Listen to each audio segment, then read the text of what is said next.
বিসমিল্লাহির রহমানির রহিম। আসসালামু আলাইকুম। সবাইকে স্বাগত জানাচ্ছি নতুন আরও একটি রেসিপি দেখার জন্য। আজকে আমি দেখাবো অরেঞ্জ পাউন্ড কেক। আর এই কেকটা বানানো খুবই সহজ, আমি বাসায় খুব সহজে বানিয়েছি, সেটা আমি আপনাদেরকে দেখাবো। আশা করছি আপনারা বাসায় খুব সহজে বানাতে পারবেন। তো চলুন এর জন্য কী কী লাগছে। এর জন্য প্রথমে আমি নিয়েছি এখানে রুম টেম্পারেচারে থাকা 8টা ডিম। আর এই মেজারমেন্টটা অবশ্যই ঠিক রাখতে হবে। এরপরে একটি বিটার মেশিন দিয়ে এটাকে আমি একটু বিট করে নিচ্ছি। 2 মিনিটের মতো এটাকে বিট করে নিচ্ছি। এরপরে এটার সাথে দিয়ে দিচ্ছি আমি 1 কাপ পরিমাণ চিনি। 1 কাপ পরিমাণ চিনি দিয়ে তারপরে দিয়ে দিব আমি আরও 4 টেবিল চামচ পরিমাণ মতো চিনি।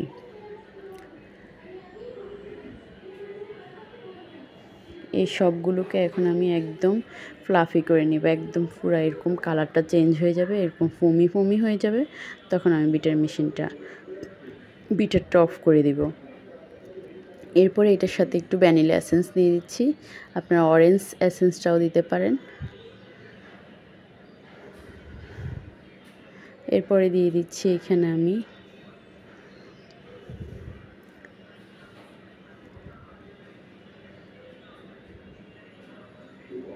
এরপরে এখানে দিয়ে দিচ্ছি আমি তেল। এখানে আমি হাফ কাপ পরিমাণ মতো, দুইবার দিয়েছি হাফ কাপ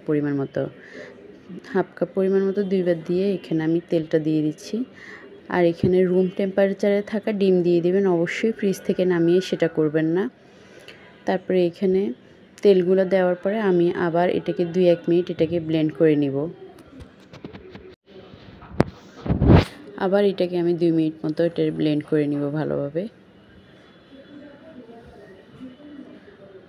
তারপরে অবশ্যই আরেকটা কথা বলি, সেটা হলো এটাকে আপনার চায়ের খাওয়ার যে কাপ আছে ওই কাপে করবেন না প্লিজ। এটাকে মেজারমেন্টের যে কাপ আছে সেই কাপগুলো দিয়ে আপনারা কেক বানানোর চেষ্টা করবেন, এতে করে আপনার কেকটা একদম ভালো হবে। যদি আপনি সবগুলো ফলো করেন তাহলে আপনার কেকটা অবশ্যই খুব ভালো হবে।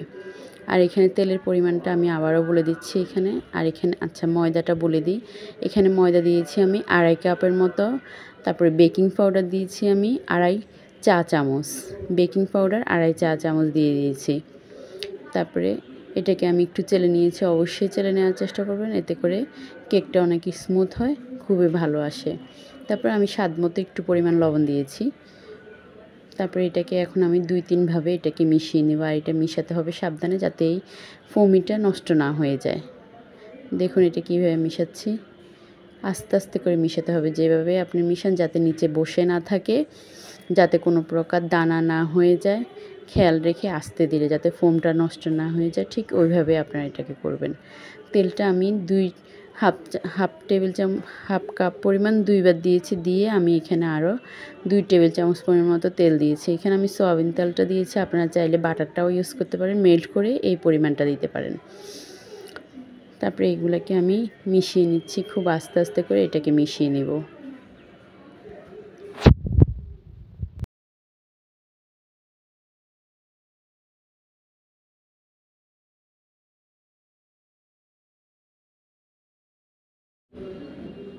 মেশাতে এখন এটার সাথে দিয়ে দিচ্ছি, এখানে আমি নিয়েছি 2টা মালটার চামড়াটা খোসাটা নিয়েছি। এটাকে আমি গ্লেন্ড করে নিয়েছি।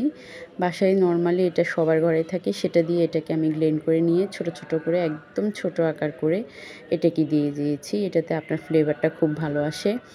তারপরে দিয়েছি একটা মালটার রস দিয়েছি এখানে একটা মালটার রস দিয়েছি। তারপরে দিয়েছি 2টা মালটার খোসা দিয়েছি। তারপরে এখানে আমি একটু জর্দার রঙটা মেশাবো, আপনারা অরেঞ্জ ফুড কালারটাও মেশাতে পারেন। আমার কাছে ছিল অরেঞ্জ জর্দার কালার, একটু সামান্য পরিমাণ আমি অরেঞ্জ কালারটা দিয়ে দিচ্ছি এটার সাথে। মোটামুটি সবগুলো আমার দেওয়া হয়ে গেছে, সবগুলো ইনগ্রিডিয়েন্টস আমার দেওয়া হয়ে গেছে। এখন এগুলোকে আমি শুধুমাত্র আস্তে আস্তে করে এটাকে মিশিয়ে থাকবো।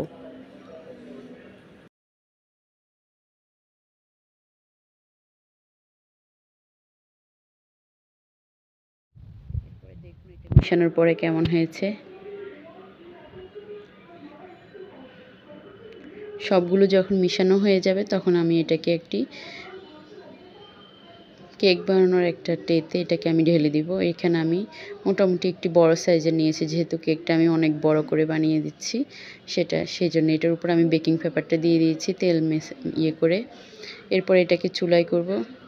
প্রথমে আমি এটাকে ডোটাকে দিয়ে দিচ্ছি, একটু উপর করে ঢালবেন। তারপর ঢেলে ট্রেটা এখন মনে হচ্ছে আরও একটু বড় হলে আরও ভালো হতো। তারপর এটাকে ঢেলে আমি একটু এয়ার বাবলসটা বের করে বাস এটা রেডি করে নিব।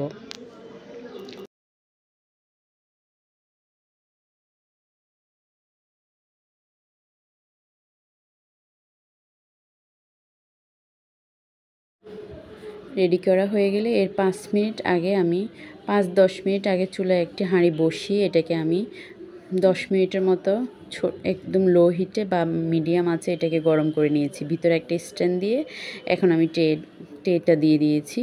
এরপর এটাকে আমি মোটামুটি 50 মিনিটের মতো এটাকে গরম করে নিয়েছি চুলার আঁচে। আর চুলার হিটটা অবশ্যই লো হিটে রাখবেন। দেখুন এটা কেমন হয়েছে, অসম্ভব মজা হয়েছে। এটা আমি একটা গিফটের জন্য এই কেকটা বানিয়েছি। আর কেকটা খেয়ে সবাই এত পছন্দ করেছে, অনেক মজাদার এই কেকটা। আপনারা অবশ্যই বাড়িতে করবেন। দেখুন এটার কালারটা কেমন হয়েছে, আর এটা অনেক স্পঞ্জি হয়েছে। খুব ভালো একটা ফ্লেভার আসে মালটার থেকে। আপনারা এটা কমলাটা দিয়েও করতে পারেন বা মালটা দিয়েও করতে পারেন বা লেবু দিয়েও করতে পারেন, সেক্ষেত্রে লেবুটাও এইভাবে আসবে। তবে আমি সবসময় মালটারটা দিয়েই করি, সেটা আমার জন্য সুবিধা হয়। এরপর এটাকে আমি আমার পছন্দ মতো এটাকে পিস পিস করে নিচ্ছি। দেখুন আপনারা দেখেও বুঝতে পারবেন এটা কতটা মজা হয়েছে, এবং এটা মোটামুটি ভালোভাবে আপনারা বাসায় খুব সহজে এটা বানাতে পারবেন। সবাইকে অসংখ্য ধন্যবাদ এতক্ষণ সাথে থাকার জন্য। আর আমার ভিডিও যদি ভালো লাগে অবশ্যই চ্যানেলটি সাবস্ক্রাইব করবেন, ভিডিওতে একটি লাইক দিতে ভুলবেন না। দেখুন এটা কেমন হয়েছে, অবশ্যই আপনারা একবার করে খাবেন। আল্লাহ হাফেজ।